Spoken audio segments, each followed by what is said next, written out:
주님의 한결같은 사랑이 생명보다 더 소중하기에 내 입술로 주님께 영광을 돌립니다. 이 생명 다하도록 주님을 찬양하렵니다. 내가 손을 들어서 주님의 이름을 찬양하렵니다. 아멘.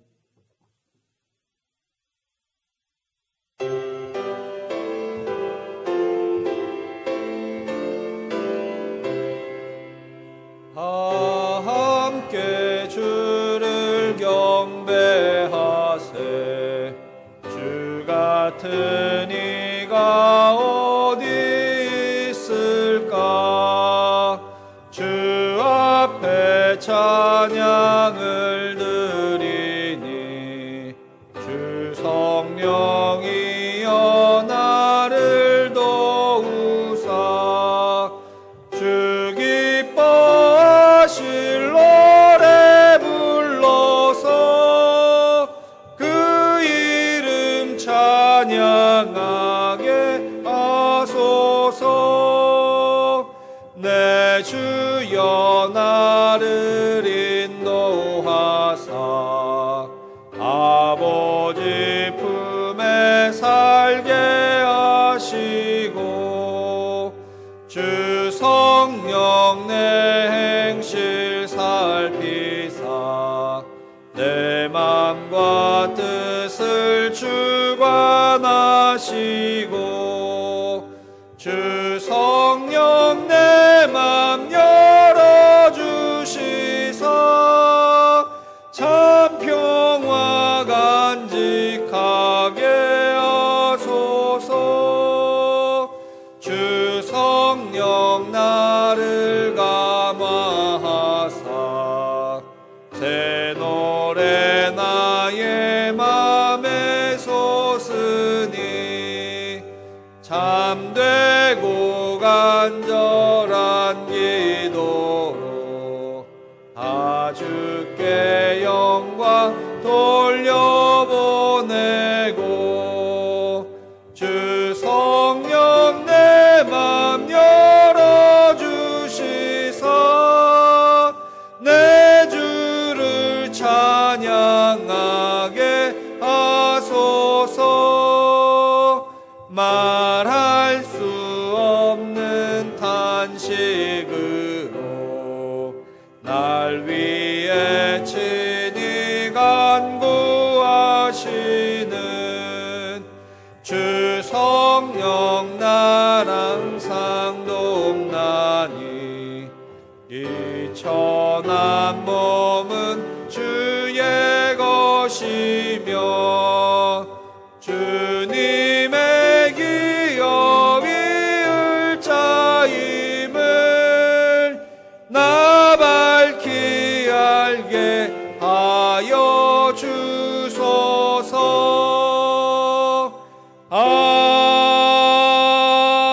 아멘. 마음이 가난한 사람들은 복이 있습니다. 슬퍼하는 사람들은 복이 있습니다. 온유한 사람들은 복이 있습니다. 의에 줄이고 목마른 사람들은 복이 있습니다. 자비한 사람들은 복이 있습니다. 마음이 깨끗한 사람들은 복이 있습니다. 아멘. 전능하사 천지를 만드신 하느님 아버지를 내가 믿사오며 그 외아들 우리 주 예수 그리스도를 믿사오니 이는 성령으로 잉태하사 동정녀 마리아에게 나시고 본디오 빌라도에게 고난을 받으사 십자가에 못 박혀 죽으시고 장사한 지 사흘 만에 죽은 자 가운데서 다시 살아나시며 하늘에 오르사 전능하신 하느님 우편에 앉아 계시다가 저리로서 산자와 죽은 자를 심판하러 오시리라. 성령을 믿사오며 거룩한 공회와 성도가 서로 교통하는 것과 죄를 사하여 주시는 것과 몸이 다시 사는 것과 영원히 사는 것을 믿사옵나이다. 아멘. 성부 성자와 성령 영원히 영광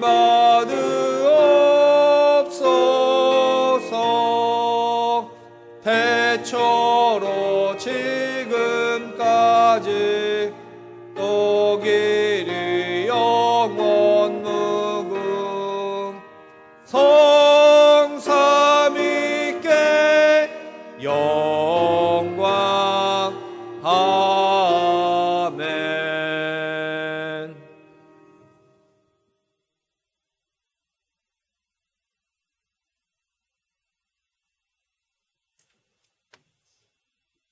주님의 사랑과 긍휼이 아침마다 새롭고 주님의 신실이 큽니다.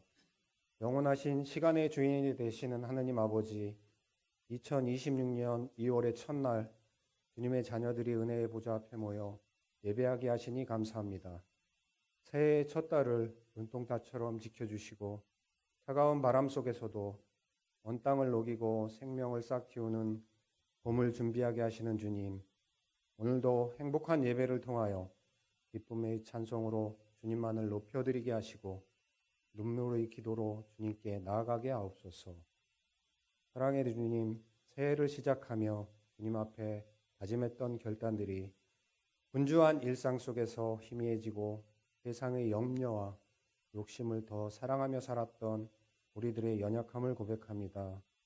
주님의 사랑과 긍휼이 아침마다 새롭다고 하신 말씀처럼 우리에게 새 은혜를 부어주옵소서. 어제의 실패와 낙심이 오늘의 걸음을 멈추지 못하게 하시고 우리의 믿음은 큰 결심으로 세워지는 것이 아니라 하루하루의 작은 순종으로 자라남을 깨닫게 하시며 오늘의 작은 충성을 기쁘게 받으시는 하느님을 경험하게 하옵소서. 교회의 주인이신 아버지 하느님, 우리 교회가 사람의 지혜로 움직이지 않게 하시고 오직 말씀과 성령의 인도하심으로 세워지게 하옵소서. 상한 심령이 치유되고 길이든 영혼을 돌아오게 하옵소서. 모든 성도들에게 한 마음을 주셔서 섬김이 의무가 아니라 감사의 예배가 되게 하시고 보이지 않는 자리에서도 충성하게 하옵소서. 우리 공동체가 서로를 세우는 교회, 연약한 이를 품는 교회, 복음으로 삶을 증거하는 교회가 되게 하옵소서. 성도의 삶을 위하여 기도합니다. 가정마다 주님의 사랑과 평강을 부어주시며 직장과 사업의 자리에서 수고하는 성도들에게는 정직함을 지키는 힘을 주옵소서. 특별히 졸업과 입학으로 새로운 시작을 준비하는 믿음의 자녀들을 위하여 기도합니다. 상급 학교로 진학하는 자녀들과 사회로 첫 발을 내디디는 청년들에게 지혜와 만남의 축복을 더하여 주옵소서. 낯선 환경을 두려워하지 않게 하시고 다니엘과 같이 뜻을 정하여 세상의 유혹에 휩쓸리지 않는 거룩한 하느님의 자녀들로 세워주시옵소서. 케냐 단기 선교 중에 계시는 담임 목사님과 선교팀을 위하여 기도합니다. 파송된 주님의 일꾼들에게 주님의 사명을 온전히 감당하게 하시고 선교의 기쁨과 평화가 넘치게 하시며 건강과 안전으로 지켜주옵소서. 하나님의 미랄이 죽어져 큰 열매를 맺듯이 이번 선교를 통하여 믿음의 씨앗이 심어지고 하나님이 계획하신 모든 일들이 풍성히 열매 맺는 시간이 되게 하옵소서. 말씀을 전하시는 오목사님을 위하여 기도합니다. 선포되는 말씀이 언제나 동일한 방향을 가리키는 나치반같이 믿음의 방향을 깨닫게 하시며 흐트러진 우리들의 생각과 마음이 정돈되어 오직 주님만을 향하여 나아가기를 소망합니다. 또한 보이지 않는 자리에서 묵묵히 헌신하는 손길들을 주님께서 기억하여 주시고 그들의 수고가 기쁨이 되게 하옵소서. 지치지 않도록 새 힘을 공급하여 주시고 섬김을 통해 오히려 더 큰 은혜를 누리게 하옵소서. 언제 어디서나 새 힘을 주시는 예수님의 이름으로 기도합니다. 아멘. 하늘에 계신 우리 아버지, 그 이름을 거룩하게 하여 주시며 그 나라를 오게 하여 주시며 그 뜻을 하늘에서 이루신 같이 땅에서도 이루어 주십시오. 오늘 우리에게 이런 양식을 내려주시고 우리가 우리에게 죄 지은 사람을 용서하여 준 것 같이 우리의 죄를 용서하여 주시고 우리를 시험에 들지 않게 하시고 악에서 구하여 주십시오. 나라와 권세와 영광은 영원히 아버지의 것입니다. 아멘.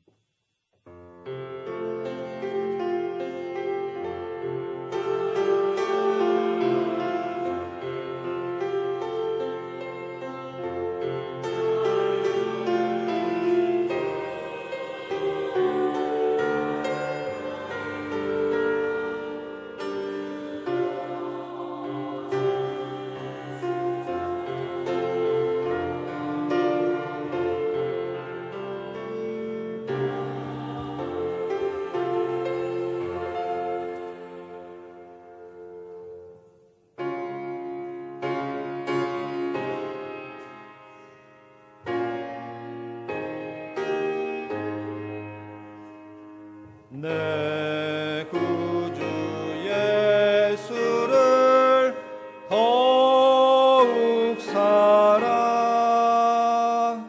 엎드려 비는 말 들으소서. 내 진정 소원이 내 구주 예수를 더욱 사랑 더욱 사랑. 이전에 세상 나 기뻤어도 지금 내 기쁨은 오직 예수. 다만 내비는 말 내 구주 예수를 더욱 사랑 더욱 사랑. 이 세상 떠날 때 찬양하고 숨질 때 하는 말 이것일세. 다만 내비는 말 내 구주 예수를 더욱 사랑 더욱 사랑.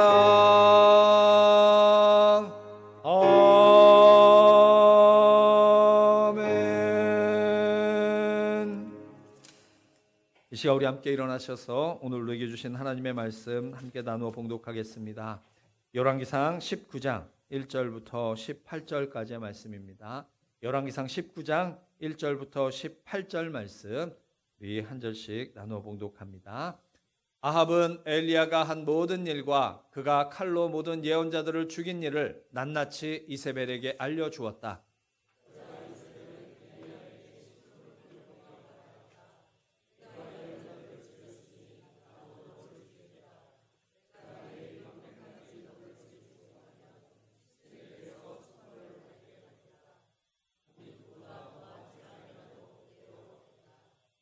엘리야는 두려워서 급히 일어나 목숨을 살리려고 도망하여 유다의 브엘세바로 갔다. 그곳에 자기 시종을 남겨두고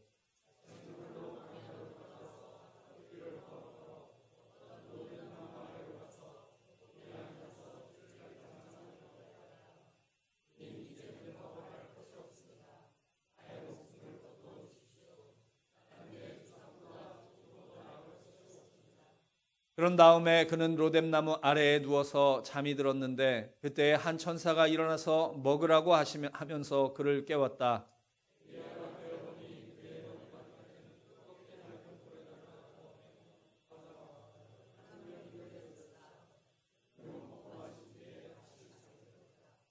주님의 천사가 두 번째 와서 그를 깨우면서 말하였다. 일어나서 먹어라. 갈 길이 아직도 많이 남았다.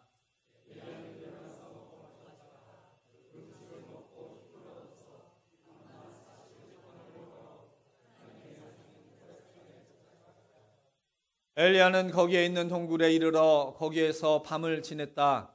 그때 주님께서 그에게 말씀하셨다. 엘리야야, 너는 여기에서 무엇을 하고 있느냐?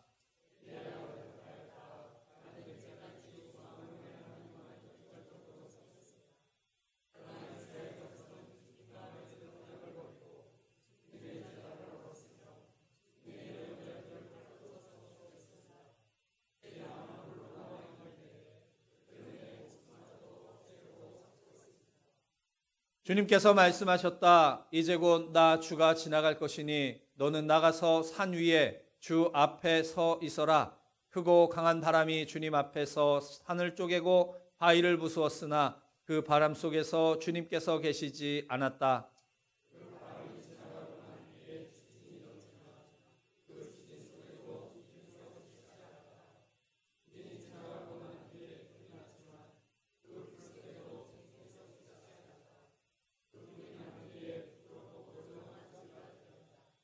엘리야는 그 소리를 듣고서 외투자락으로 얼굴을 감싸고 나가서 동굴 어귀에 섰다. 바로 그때에 그에게 소리가 들려왔다. 엘리야야, 너는 여기에서 무엇을 하고 있느냐?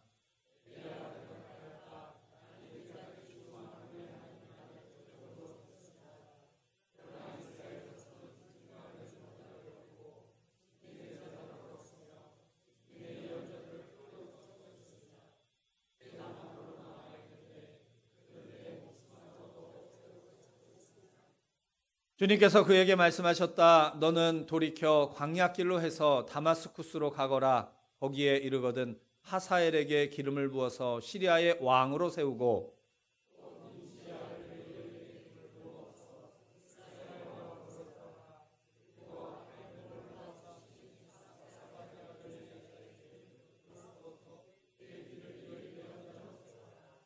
하사엘의 칼을 피해서 도망하는 사람은 예후가 죽일 것이고 예후의 칼을 피해서 도망하는 사람은 엘리사가 죽일 것이다.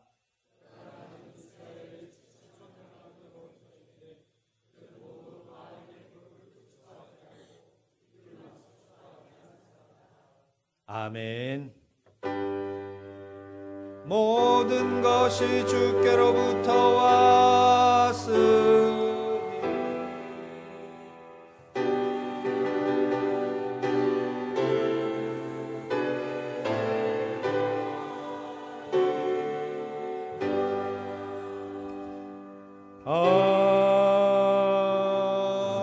아멘. 교회 소식 알려드리겠습니다. 금주 묵상 말씀입니다. 그때에 주님께서 그에게 말씀하셨다. 엘리야야, 너는 여기에서 무엇을 하고 있느냐? 열왕기상 19장 9절 말씀을 적어드렸습니다. 이 말씀 붙잡고 한 주간 살아갈 수 있기를 바랍니다. 오늘 오후 예배는 성만찬 예배로 드립니다. 그리고 다음 주일 오후 예배는 청장년 헌신 예배로 드립니다. 이웃과 함께하는 만나국수데이 2월 7일 토요일 낮 12시 교회 식당에서 있습니다. 우리 이웃들에게 홍보해 주시고 많이 참여해 주시기 바랍니다.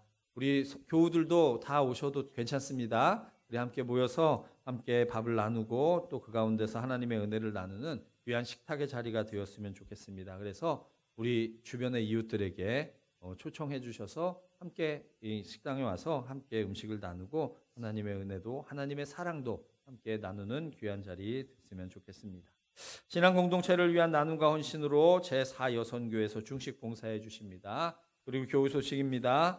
우리 오여선교회 강명순 집사님께서 지난 1월 27일 우리 하나님의 부르심을 받았습니다. 우리 강명순 집사님 가정과 강명순 집사님을 위해서 기도해 주시기를 바랍니다. 2026 케냐 단기 선교팀이 모이교회와 에말리 교회 단기 성경학교를 마치고 오늘 에말리 교회에서 영생의 우물 봉헌 예배를 드립니다. 남은 일정을 은혜 가운데 마칠 수 있도록 기도해 주시기 바랍니다. 예, 우리 케냐 단기 선교 프로젝트 중보기도 요청이 있습니다. 20명의 우리 단기 선교 팀원들이 항상 사명 감당케 하시고 기쁨과 평화가 넘치게 하시고 또 건강과 안전으로 지켜 주옵소서. 우리 한 주간 동안 우리가 함께 기도해 주셨으면 좋겠습니다. 우리 그래서 어떻게 지내시나 우리 사진을 몇 장 그냥 준비했습니다. 우리 함께 먼저 인천공항에 나가서 우리 이제 출국하기 직전에 이렇게 함께 찍었습니다. 아주 결의에 찬 모습으로 이렇게 나가고 계시죠. 예, 모두 잘 도착했다는 이야기를 듣고 또 그곳에서 열심히 사역하고 있다는 이야기를 계속해서 들었습니다. 다음이요. 네, 왼쪽 위에 사진이 아마 지금 지내시는 센터 사진 같아요. 선교 센터 사진이고 나머지 세 장이 모의교회에서 먼저 성경학교를 진행했는데 모의교회에서 이렇게 성경학교 진행하는 장면입니다. 정말 말로 가실 때 허허벌판에 교회만 있어요. 그런데 사진으로 직접 보니까 진짜 허허벌판에 교회만 있네요. 네, 예, 이렇게 되면은 뭐가 제일 걱정일까요? 저는 안전이 제일 걱정인 것 같아요. 이렇게 주변에 집도 있고 다른 사람들도 같이 있고 하면은 그래도 조금 안전한데 이 허허벌판에 저렇게 교회만 있고 저곳에 있는다고 하니까 안전이 제일 걱정됩니다. 걱정될 땐 뭐 하라고요? 기도해야 돼요. 맞습니다. 여러분 함께 기도해 주세요. 기도함을 통해서 안전하게 잘 돌아올 수 있도록 기도해 주시기 바랍니다. 두 번째 사진. 네, 이 사진은 우리 에말리 교회에서 이제 성경학교 하는 장면이고요. 오른쪽 아래에 있는 사진은 이제 노방전도 나가시는 그러한 장면인 것 같습니다. 에말리 교회 어디서 많이 들어보셨죠? 네, 에말리 교회는 여러분 우리가 우물도 파주고 또 그곳 아이들을 위해서 우리가 한 끼 식사를 함께 제공하는 그러한 교회인데요. 다음 사진을 함께 보겠습니다. 이게 에말리 교회 처음 들어가면 있는 그러한 모습이래요. 그래서 오른쪽 아래에 저게 아마 그 물통 같아요. 이제 퍼올려서 저기에 보관하는데 우리 저기에 이렇게 써져 있어요. 밑에 아프리카말로 써져 있는 건데 그거를 우리 이호석 권사님이 위에 해석해 주셨습니다. 이 물은 하나님께서 주신 생명의 생수입니다. 이 급수 시설은 매원교회에서 제공하였습니다. 기부자 매원교회 성도 1던 2016년 2월 1일 오늘 예배 시간에 이제 저걸 봉헌식을 하는 거예요. 그리고 지금 거기 시간은 지금 몇 시일까요? 거기 시간은 지금 5시 24분이네요. 오늘 주일 5시 24분 지금. 그러니까 조금 있다가 예배 드릴 때 오후에 아마 봉헌식을 하려고 하는 것 같습니다. 저기 이제 아프리카 케냐에 우리 교회 마크도 딱 들어가고 우리 교회 이름이 저기 이제 있어요. 그러니까 어쩔 수 없습니다. 우리가 이제 저곳을 위해서 항상 기도하셔야 돼요. 교회 잘 기억해 주시고 그리고 아이들도 잘 기억해 주시고 함께 위해서 기도해 주시면서 저곳에서 하나님의 은혜로 함께 나아갈 수 있도록 함께 하나님의 사랑으로 나아갈 수 있도록 우리가 마음에 품고 기도해 주시기 바랍니다. 그리고 이제 일주일 동안 남겨진 이제 단기 선교팀 일정 가운데 하나님 함께 해주셔서 안전하게 잘 돌아올 수 있도록 기도해 주시기 바랍니다. 우리 2월 6일 금요일 10시에서 11시 사이쯤 한국에 도착을 하세요. 이제 비행기가 인천공항에 오는데 그곳에서는 목요일 날 떠나십니다. 목요일 날 떠나셔서 금요일 날 이제 한국에 도착하는데 오는 그 모든 시간까지 안전하게 돌아올 수 있도록 위에서 기도해 주시기 바랍니다. 그리고 무엇보다도 그곳에서 지내는 동안 우리 단교 선교 팀원들이 하나님의 은혜를 깊이 체험할 수 있었으면 좋겠습니다. 아프리카 땅을 위해서 일하시는 하나님의 모습을 발견하고 또 아프리카 땅을 사랑하시는 그 하나님의 사랑을 고스란히 마음에 담고 우리가 함께 서로 사랑하며 함께 하나님의 말씀을 나누며 나아가는 귀한 은혜로 함께 했으면 좋겠다라는 마음을 가지고 나갔으면 좋겠어요. 특별히 이번 단기 선교팀에 우리 청소년들하고 청년들 많이 간 거 아시죠? 이 청소년들, 청년들 그 아프리카 땅을 바라보면서 앞으로의 미래를 설계하고 또 하나님의 나라를 새롭게 세워가는데 큰 어떤 영향력을 미칠 수 있는 귀한 사건이 되었으면 좋겠습니다. 하나님께서 살아서 그것 가운데 일하시고 또 하나님이 내 삶의 주인 되시며 하나님의 뜻으로 앞으로의 미래를 설계해 나갈 때 더 큰 마음으로 더 큰 넉넉한 생각으로 나갈 수 있는 우리 청년들 또 우리 청소년들 될 수 있도록 여러분들이 기도해 주셔야 돼요. 네, 우리 함께 기도하겠습니다. 사랑과 은혜가 풍성하신 아버지 하나님 감사합니다. 오늘 우리를 예배의 자리로 불러주시고 말씀으로 살게 하시며 은혜로 한 주간을 살아오게 하신 주님께 감사드립니다. 우리가 가진 모든 것이 우리의 능력과 수고의 결과가 아니라 먼저 하나님께서 베풀어 주신 하나님의 은혜의 선물임을 이 시간 고백합니다. 숨 쉬는 것부터 오늘의 삶까지 모든 것이 하나님의 손안에 있음을 우리가 고백합니다. 이 시간 우리가 드리는 이 예물이 남는 것을 드리는 것이 아니라 우리 삶의 중심을 하나님께 드리는 믿음의 고백이 되게 하여 주옵소서. 계산적으로 드리는 예물이 아니라 감사와 신뢰로 드리는 헌신의 예물이 되게 하여 주시옵소서. 하나님이 예물을 기쁘게 받아주시고 교회를 세우는 일에 사용하여 주시며 연약한 이웃을 섬기는 일에 사용하여 주시고 복음의 빛이 전해져야 할 그곳에 하나님의 빛이 흘러갈 수 있도록 주님 함께하여 주옵소서.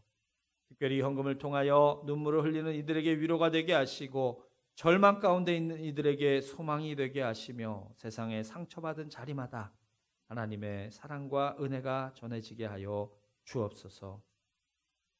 하나님, 우리의 삶이 소유가 아니라 나눔으로, 경쟁이 아니라 섬김으로, 또 불안이 아니라 믿음으로 하나님의 나라를 증언하는 삶이 되게 하여 주옵소서. 물질만 드리는 예배가 아니라 시간과 재능과 마음까지 드리는 전인적인 예배의 삶을 살게 하시고 우리의 하루하루가 하나님께 울려 퍼지는, 하나님께 올려드리는 산 제사가 되게 하여 주옵소서. 모든 것을 주시고 우리를 위해 자신을 내어주신 예수 그리스도의 이름으로 간절히 기도하옵나이다. 아멘.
네, 감사합니다. 하나님의 은혜 얼마나 크고 오묘한지 이렇게 깊은 은혜를 받았습니다. 오늘도 주님의 말씀을 삼아여 나오신 여러분들을 환영하고 또 축복합니다. 우리 앞에, 옆에, 뒤에 계신 분과 함께 인사해 볼까요? 사랑하고 축복합니다.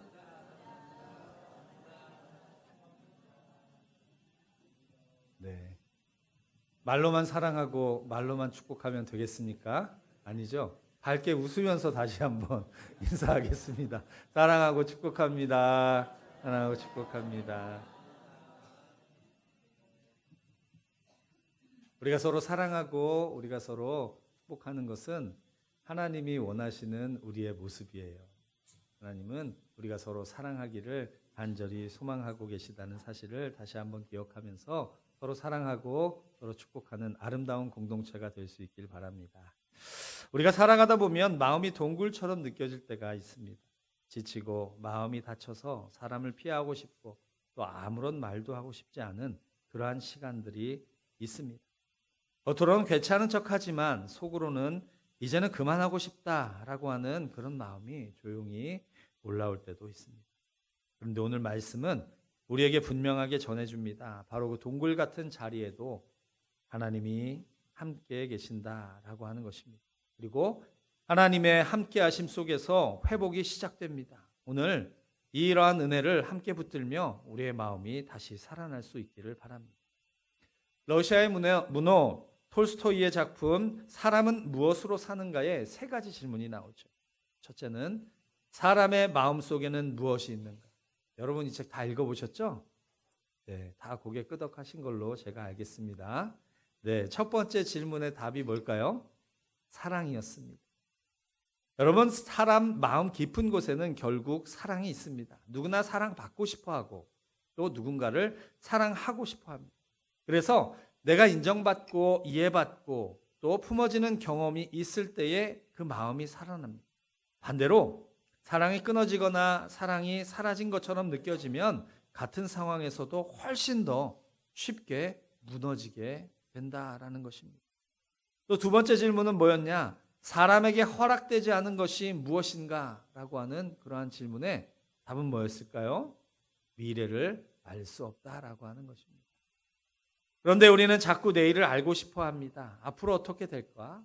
이 선택이 맞을까? 우리 가정은 괜찮을까?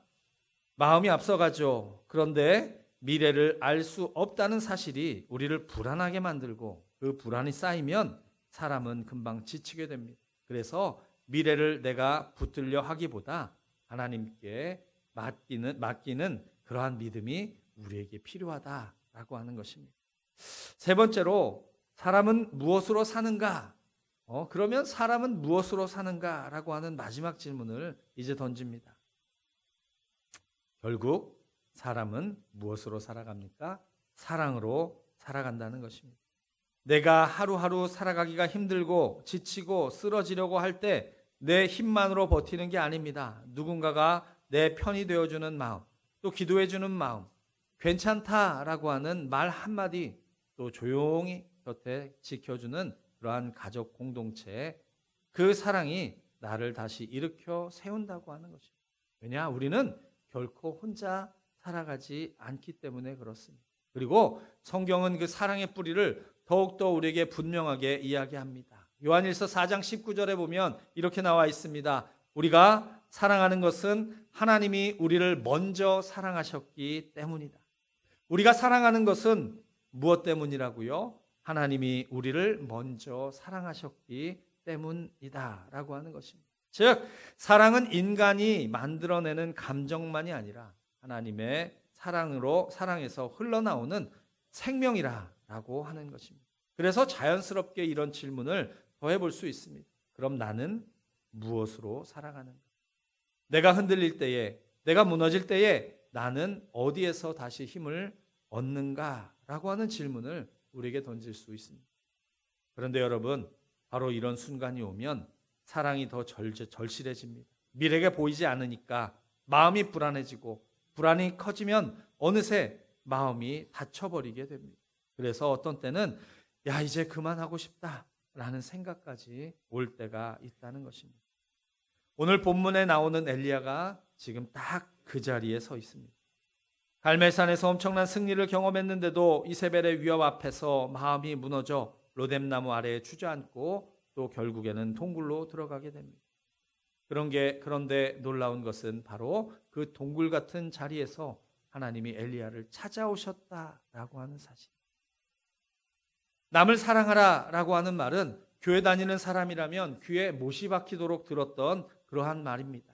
그런데 우리가 알면서도 자주 놓치는 게 있습니다. 사랑은 듣는 것에서 끝나지 않고 삶에서 선택으로 드러나야 한다는 사실입니다. 여러분, 남을 사랑한다는 것이 무엇일까요? 남을 사랑하는 것은 남을 나보다 높이는 것입니다. 다른 사람의 편의를 위해서 내가 조금 불편해지는 것입니다. 내가 낫다고 여기는 것이 아니라 나보다 남을 더 높은 사람이다라고 생각하는, 내보다 남이 더 높은 사람인데 나한테 함부로 해도 돼요, 안 돼요? 높은 사람이 나한테 함부로 하면 됩니까, 안 됩니까? 네, 안 되죠. 맞아요. 요즘에는 인권이 많이 상승해서 안 돼요. 그런데 나보다 좀 높은 사람이 나한테 좀 함부로 한다고 해서 그럴 수도 있지 라는 마음 먹을 수 있잖아요. 근데 나보다 낮은 사람이, 나보다 안 된 사람이 나한테 함부로 하면 어떻습니까? 이런 괘씸한 놈 하면서 어때요? 두고두고 마음에 두는 우리의 마음을 볼 수 있어요. 그러므로 사랑이라고 하는 것은 나보다 남을 높게 여기면 돼요. 그러면 좀 이해되어지고 용서되어지는 것입니다. 또 다른 사람의 편의를 위해서 내가 조금 불편해지면 돼요. 내가 맛있는 것이 지금 눈앞에 있는데 야, 저거 맛있는데 내가 먹고 싶은데 내가 좀 참으면 나보다 내 이웃이, 다른 사람이 이것을 먹을 수 있겠지 하고 잠깐 참아주면 그것이 사랑이라고 하는 거예요. 사랑이 거창하고 위대한 것 아니라고 하는 것입니다. 사랑은 그저 내가 불편하면 누군가는 편해질 수 있다라고 마음을 먹고, 내가 한번 참으면 우리 가정 분위기가 살아날 수 있다라고 하는 마음을 먹는 것입니다. 또 내가 먼저 양보하면 관계가 끊어지지 않을 수 있다라고 하는 것입니다. 또 내가 먼저 사과하면 상처가 더 깊어지지 않을 수 있다라고 하는 것입니다. 바로 예수님의 사랑이 그렇습니다. 예수님은 우리를 사랑하셨고 그 사랑은 십자가로 분명히 드러났습니다. 로마서 5장 8절을 보면 이렇게 나와 있습니다. 우리가 아직 죄인 되었을 때에 그리스도께서 우리를 위하여 죽으셨습니다. 이리하여 하느님께서는 우리들에 대한 자기의 사랑을 실증하셨습니다. 우리가 아직 죄인 되었을 때에 그리스도께서 우리를 위하여 죽었습니다. 누구의 죄 때문에요? 우리의 죄 때문에 예수 그리스도께서 죽으셨다는 거예요. 예수님의 이러한 불편해지심이 바로 우리에게 구원이 되었다라고 하는 것입니다. 그러니 우리가 예수를 믿는다고 하는 것은 그 사랑을 받아 누리는 데서 멈추지 않고 그 사랑을 따라 살아가는 것으로 나타나야 된다 하는 것입니다. 혹시 내가 누군가를 불편하게 만들며 살아왔다면 회개할 수 있기를 바랍니다. 그리고 오늘부터 그 방향을 바꾸시길 바랍니다. 예수님처럼 사람을 살리고 편하게 하는 사람이 되는 것, 여러분, 그것이 바로 사랑의 실천이다라고 하는 것입니다. 그런데 여러분, 사랑이라고 하는 것이 남에게만 향해 있을까요? 아닙니다. 사랑은 남도 사랑해야 하지만 나도 사랑해야 된다는 것입니다. 될 대로 되라. 어차피 안 돼. 그만하고 싶다. 이 말이 자주 나오면 마음이 많이 지친 겁니다. 그리고 그 지침이 깊어지면 결국 자기 자신을 귀하게 여기지 못하고 자포자기하는 것으로 흘러가게 된다는 것입니다. 그런데 하나님께서 우리를 살아가게 하시는 이유는 분명합니다. 하나님은 우리를 목적 없이 두지 않으셨습니다. 하나님은 우리를 부르셨고 쓰고자 하시며 또 우리의 삶을 통해 하나님의 뜻을 이루길 원하십니다. 그러니 나를 사랑한다는 것은 내 욕심대로 살겠다는 말이 아니라 하나님이 주신 생명을 소중히 여기고 하나님 뜻 안에서 나를 지키는 것이다 라고 하는 것입니다. 그래서 성경은 우리에게 이렇게 얘기하고 있어요. 이사야 43장 4절에 보니까 내가 너를 보배롭고 존귀하게 여겨 너를 사랑하였으므로, 또 이사야 41장 10절에 보니까 내가 너와 함께 있으니 두려워하지 말아라. 하나님 우리에게 이렇게 말씀하십니다. 내가 너를 보배롭고 존귀하게 여겼다. 여러분, 하나님이 나를 보배롭고 존귀하게 여기셨는데 내가 나에게 함부로 하면 될까요? 안 될까요? 안 된다라고 하는 것이. 하나님이 나를 귀한 존재로 만드셨고 하나님이 나를 사랑하게 만드셨고 하나님이 나를 이미 사랑하고 계시는데 내가 내 스스로를 사랑하지 못해서 나를 함부로 대하면 되겠습니까? 안 되겠습니까? 함부로 대하면 안 된다는 것이. 또 어렵고 힘든 순간이 찾아왔을 때 하나님 이렇게 말씀하셨죠. 두려워하지 말아라. 그렇죠? 그러한 상황 속에서 좌절하고 절망하고 나 자신을 자포자기하는 심정으로 살아갈 것이 아니라 두려워하지 말아라. 왜요? 내가 너와 함께 하겠다라고 말씀하시는 거예요.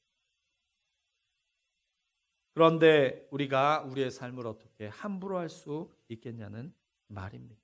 그런데 사람이 언제 가장 자기를 쉽게 포기합니까? 대개는 내가 무너질 때입니다. 내가 한계를 볼 때, 두려움이 몰려올 때, 내 힘으로 안 되는 상황들을 만날 때에 바로 그 지점에서 우리가 우리 자신을 내려놓는다라고 하는 것입니다. 오늘 본문의 주인공인 엘리야가 지금 그러한 상황 속에 있고 엘리야는 무너지게 되었다라고 하는 것입니다.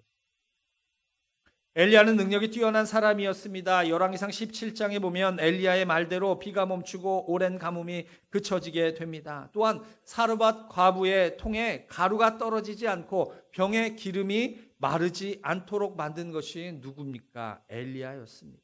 그것뿐입니까? 죽은 아이도 되살아나게 만든 사람이 엘리야입니다. 이처럼 엘리야는 능력이 뛰어난 사람이었습니다. 뿐만 아니라 열왕기상 18장에 보면 갈멜산에서 이제 대결합니다. 바알 선지자 400명과 아세라 선지자 450명 합해서 850명과 이 엘리야 한 명이 싸워서 누가 이깁니까? 엘리야가 이기게 됩니다.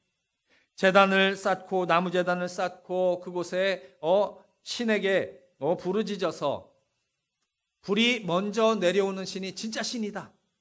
그런 대결을 850명과 한 명이 하는 거예요. 심지어는 엘리야는 그 제단에 제단을 쌓고 거기에 물을 가득 부었어요. 혹시나 자연적으로 발화해서 그런 일이 일어나게 되었다라고 하는 오해의 소지를 줄이려고 그랬는지는 모르겠지만 물까지 부어버립니다. 그런데 누가 이기게 됩니까? 엘리야의 제단이 활활 타오르는 그러한 결과를 나타나게 되죠. 그리고 하나님의 명령이 있었습니다. 거기에 있는 모두를 다 죽여라. 굉장히 잔인해 보일 수 있겠지만 하나님의 명령이니 엘리야가 850명의 선지자들을 바알 선지자와 아세라 선지자들을 다 죽였어요.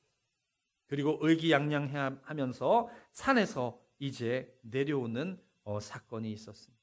그런데 놀라운 건 바로 그 다음이었죠. 이세벨이 이 소식을 다 듣고 나서 어떻게 합니까? 이제 엘리야를 잡아 죽이겠다. 엘리야, 너 눈에 띄면 가만두지 않을 거야. 아니, 많은 사람들을 풀어서 엘리야를 지금 당장 잡아와라 라고 하는 명령이 떨어집니다. 그리고 엘리야가 그 소식을 듣게 됩니다. 그리고 나서 엘리야가 한 행동이 무엇입니까? 로뎀나무 아래로 도망쳐 갑니다. 그리고 4절에 이렇게 이야기합니다. 주님, 이제는 더 바랄 것이 없습니다. 나의 목숨을 거두어 주십시오. 여러분, 엘리야가 왜 이랬을까요? 엘리야가 도대체 왜 이랬을까요? 여러분 혹시 이 말씀이 이렇게 들리진 않습니까? 야, 이제 나는 할 만큼 다 했습니다. 하나님 뜻대로 내가 살았으니까 이제 하나님 나 데려가셔도 됩니다. 나는 이제 만족합니다. 내가 하나님의 능력으로 이렇게 살았고 내가 이런 승리까지 맛봤으니까 하나님 이제 나 데려가셔도 됩니다. 여러분 이렇게 들리진 않습니까? 근데 여러분 저에게는 이렇게 들립니다. 주님, 내가 이제 잡혀서 죽게 될지도 모릅니다. 내가 저들의 손에서 잡혀서 고통스럽게 죽느니 하나님 그냥 나 데려가세요. 하나님 나 데려가세요. 나 그냥 고통스럽게 죽느니 하나님이 지금 그냥 나 데려가세요. 뭡니까? 삶을 포기한 겁니다. 제가 앞에서 열심히 설명드렸던 그 마음 그대로입니다. 그냥 그 삶을 포기한 거예요. 에이, 될 대로 되라. 이제 나 아무것도 할 수 없다. 이제 될 대로 되라. 하나님, 차라리 나 데려가 주세요. 라고 고백하고 있는 것입니다. 왜 그랬을까요? 엘리야가 왜 그랬을까요? 엘리야는 어느 순간부터 하나님이 하신 일을 자기 능력으로 착각하면서 살아가고 있었던 것입니다. 자기도 모르게 삶의 중심에 내가 들어온 것입니다. 그러다가 이세벨이라고 하는 권력 앞에서 내 힘이 아무것도 아니라고 하는 것을 깨닫는 순간 그동안 붙들고 있었던 확신이 한꺼번에 무너져 내립니다. 그래서 절망하게 됩니다. 사랑하는 성도 여러분, 이것은 엘리야만의 이야기가 아닙니다. 저와 여러분도 그렇습니다. 내가 삶의 중심이라고 생각하면 결국 좌절할 수밖에 없다는 것입니다. 왜냐하면 내가 할 수 있는 일에는 분명히 한계가 있기 때문이라는 것입니다. 그래서 오늘 본문이 우리에게 가르쳐 주시는 핵심은 이것입니다. 내 삶의 주인은 내가 아니라 누구라고요? 하나님이시다 라고 하는 것입니다. 그리고 이 사실을 인정할 때에 비로소 회복의 시작이 될 수 있다라고 하는 것입니다. 자, 그러면 하나님이 이제부터 엘리야를 회복시켜 주시는데 하나님이 엘리야를 어떻게 회복시켜 주시는가? 하나님이 먼저 돌봄으로 회복시켜 주십니다. 여기서 하나님의 방법이 정말 은혜롭습니다. 하나님은 무너진 엘리야를 먼저 책망하지 않으십니다. 하나님은 먼저 엘리야를 먹이시고 쉬게 하십니다. 천사가 와서 이렇게 말하죠. 일어나서 먹어라. 엘리야가 먹고 다시 눕습니다. 또 천사가 와서 말을 합니다. 7절입니다. 일어나서 먹어라. 갈 길이 아직 많이 남아있다. 일어나서 음식을 먹고 내가 할 일이 아직 남아있으니 내가 편안히 쉬고 편안하게 먹어라 라고 하는 말입니다. 엘리야는 그 음식을 먹고 힘을 얻어서 40일을 걸어 이제 호렙산에 이릅니다. 하나님은 지친 사람에게 이렇게 회복을 시키십니다. 야, 너부터 살아야 돼. 너부터 숨 쉬어야 해. 라고 회복의 시작을 이루십니다. 시편의 고백이 떠오릅니다. 시편 23편 2절 말씀을 보니까 이렇게 나와 있습니다. 나를 푸른 풀밭에 누이시며 쉴 만한 물가로 인도하신다. 또 예수님도 이렇게 말씀하십니다. 수고하고 무거운 짐진 사람은 모두 내게로 오너라. 내가 너희를 쉬게 하겠다. 사랑하는 성도 여러분, 혹시 여러분 가운데 오늘 로뎀나무 아래와 같은 시간을 지나고 계신 분 계시지 않습니까? 하나님은 그런 여러분을 외면하지 않으십니다. 먼저 찾아오셔서 먼저 먹이시고 먼저 쉬게 하시고 먼저 다시 걸을 힘을 주신다라고 하는 사실을 믿으며 나갈 수 있는 저와 여러분 될 수 있기를 바랍니다. 9절 말씀을 함께 보니까 엘리야는 거기에 있는 동굴에 이르러, 어디에 이르러요? 동굴에 이르러 됐습니다. 동굴은 숨고 싶은 자리입니다. 마음을 닫고 싶은 자리입니다. 그런데 놀라운 사실은 하나님의 말씀이 그 동굴에도 여전히 임했다라는 것입니다. 하나님이 물으십니다. 엘리야야, 너는 여기에서 무엇하고 있느냐? 엘리야야, 너 지금 여기서 뭐하고 있니? 라고 하는 이 말은 책망하기 위한 말이 아니에요. 엘리야를 정죄하기 위해서 이 질문을 던진 것이 아닙니다. 다시 살리려고 하는 질문입니다. 엘리야야, 내가 이제 힘을 얻고 힘을 냈잖아. 이제 회복되었잖아. 이제 일어나서 뭐 하라고요? 내가 여기에 있지 않고 내가 너와 함께 할 테니 내가 내게 명령하는 그곳으로 이제 나가야 될 때가 아니냐 라고 하는 하나님의 물음이다라고 하는 겁니다. 그리고 하나님은 큰 바람과 지진과 불을 지나가게 하십니다. 그리고 엘리야는 아마 그 큰 바람과 지진과 불 가운데서 하나님이 말씀하실 것을 기대하고 있었는데 아무런 말씀도 하지 않으셨어요. 오늘 성경을 보니까 주님께서 그곳에 계시지 않았다 이렇게 기록하고 있죠. 큰 바람이 일어나고 지진이 일어나고 큰 불이 일어난 가운데에 하나님 계시지 않았다는 것입니다. 그리고 이 모든 것이 지나간 다음에 하나님은 세미한 음성 가운데 엘리야에게 가까이 오십니다. 그리고 엘리야에게 말씀하고 있다는 것입니다. 엘리야야, 너는 여기서 무엇하고 있느냐? 그렇습니다. 우리는 하나님이 늘 크게 일하시길 기대합니다. 하지만 하나님은 종종 아주 조용하게 우리를 회복시키신다라고 하는 것입니다. 말씀 한 구절, 예배 자리에서의 눈물, 또 누군가의 위로 한마디, 마음 깊은 곳을 건드리는 아주 세미한 음성으로 하나님은 우리를 다시 살리신다라고 하는 것입니다. 우리는 때때로 그렇게 생각합니다. 하나님은 이런 곳에 계셔. 하나님은 우리에게 이렇게 찾아오셔라고 하나님을 제안하는 모습을 보게 됩니다. 그래서 하나님은 부흥회의 저 뜨거운 불 속에 하나님이 계셔. 때로는 기도원에서 열심히 기도해야만 하나님 그곳 가운데서 우리에게 말씀하셔 라고 생각할 때가 있다라고 합니다. 그런데 하나님의 음성은 지치고 쓰러져 있는 바로 우리의 삶의 현장, 그것 가운데서 아주 조용하게 조용한 음성으로 우리에게 다가오신다라고 하는 것입니다. 그때 우리가 할 일은 무엇입니까? 그러한 하나님의 음성에 우리의 귀를 기울이는 것. 우리의 일상적인 삶 가운데 우리를 찾아오시는 그 주님의 음성에 우리가 귀를 기울이고 그 음성에 응답하는 것이 바로 하나님이 우리에게 원하시는 것이다 라고 하는 사실을 기억하시길 바랍니다. 하나님의 회복은 위로로 끝나지 않습니다. 하나님은 엘리야에게 다시 길을 가라고 말씀하십니다. 그리고 아주 중요한 사명을 주십니다. 우리 18절입니다. 다 같이 한번 읽어볼까요? 나는 이스라엘에 7,000명을 남겨놓을 터인데 그들은 모두 바알에게 무릎 꿇지도 아니하고 입을 맞추지도 아니한 사람이다.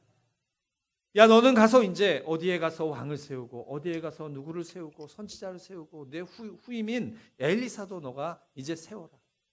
이 말은 무엇을 뜻하는 말입니까? 아직 끝나지 않은 이 영적 전쟁의 가운데 엘리야를 파송하시는 거죠. 그런 가운데에 엘리야가 낙심해서 쓰러졌던 상황이라고 하는 것입니다. 엘리야가 왜 낙심했었을까요? 나 혼자라고 하는 생각밖에 없었다고 하는 것입니다.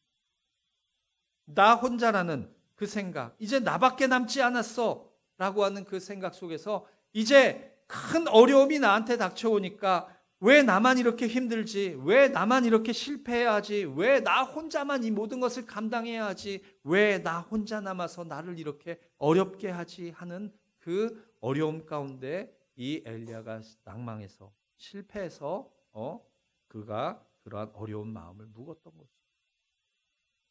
그런데 하나님은 이야기하고 계십니다. 너만 있는 거 아니야. 나는 이스라엘에 7,000명이나 되는 사람을 이미 남겨두었어. 이제 그들과 함께 내 가운데 나아가렴 하고 이 하나님께서 엘리야에게 말씀하시는 것입니다. 그렇습니다. 하나님은 남은 자를 준비해 두셨습니다.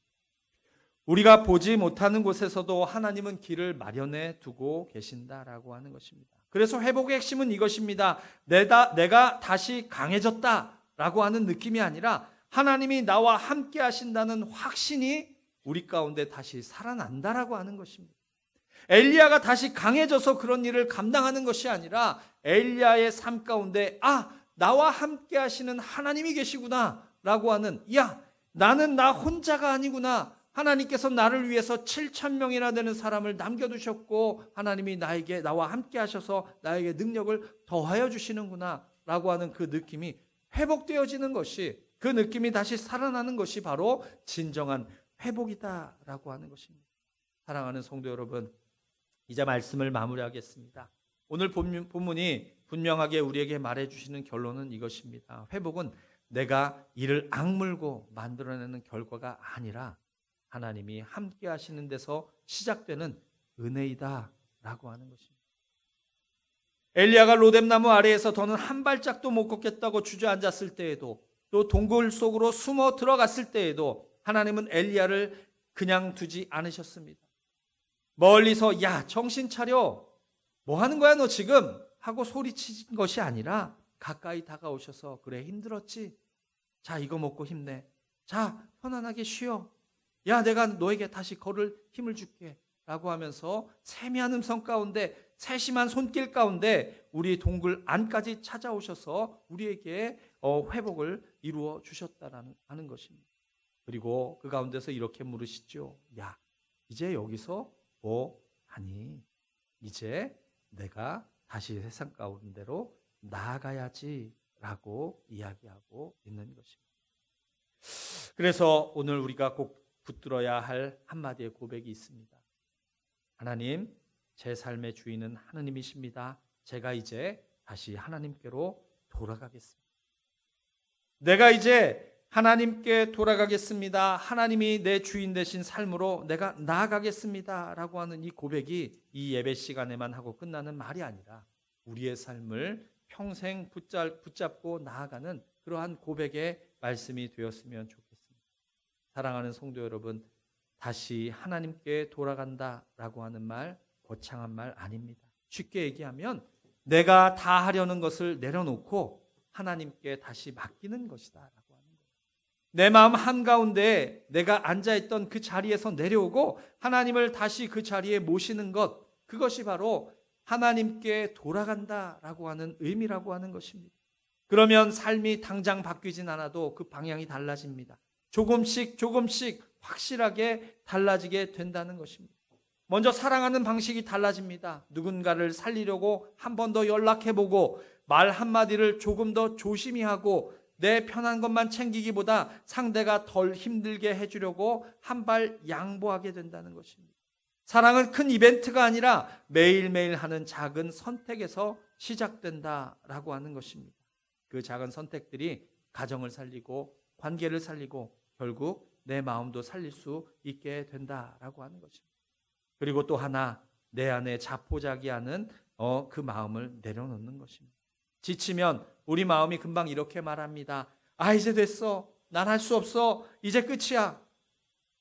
그런데 이제 내 안에 하나님이 계시면 내 안에 하나님이 계시지. 그 하나님으로부터 내가 다시 일어설 수 있게 되는구나 라고 하는 마음을 갖게 될 수 있다라고 하는 것입니다.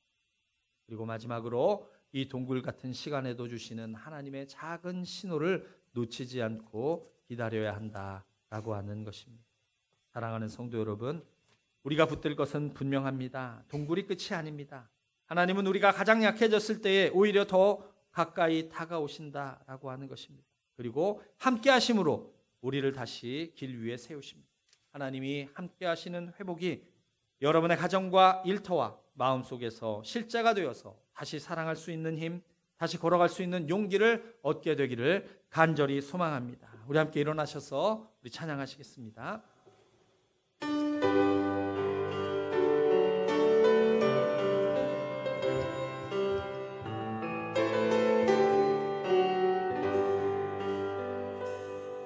주가 보이신 생명의 길 나 주님과 함께 상한 마음을 들이며 주님 앞에 나아가리.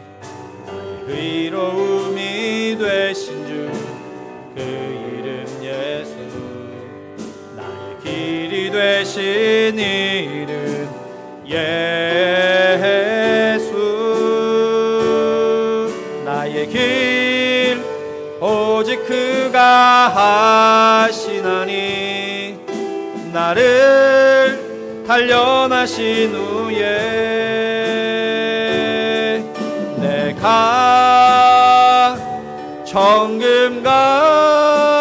정금같이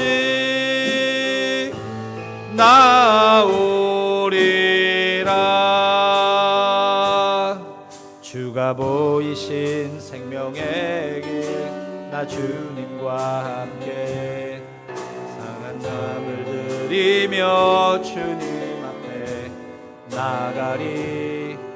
나의 의로움이 되신 주 그 이름 예수, 나의 길이 되신 이름 예수, 나의 길 오직 그가 하시나니 나를 단련하신 후에 내가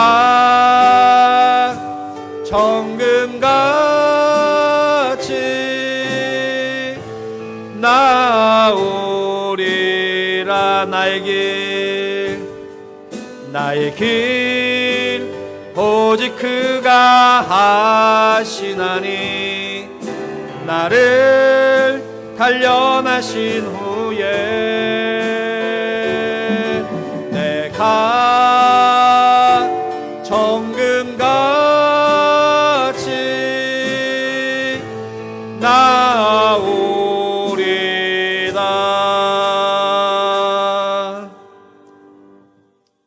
사랑의 하나님, 감사합니다. 우리가 지치고 힘들고 쓰러졌을 때에도 주님 우리를 찾아오셔서 우리에게 세미한 음성으로 우리를 회복시키시고 우리를 사랑한다 말씀해 주시니 감사드립니다. 우리가 이 세상을 포기하고 싶은 그 순간에도 하나님 우리를 찾아오셔서 힘내라, 괜찮다, 이제부터 시작이야 라고 말씀하시는 그 하나님의 음성을 우리가 믿고 의지하며 세상 가운데 나아갈 수 있도록 하나님 함께하여 주옵소서. 그리하여 우리가 다시 주님의 말씀으로 회복되어지고 다시 하나님의 음성에 귀를 기울이며 하나님의 명령에 순종하며 나아갈 수 있는 우리의 삶이 될 수 있도록 하나님께서 함께하여 주옵소서. 이제는 우리 구주 예수 그리스도의 구속의 원하신 은혜와 하나님 아버지의 극진하신 사랑하심과 성령님의 감화감동 역사하심이 이제 예배를 마치고 세상 가운데로 다시 나아가는 우리들의 모든 삶 가운데에 지금부터 영원토록 함께하옵시기만을 간절히 축원하옵나이다. 아멘.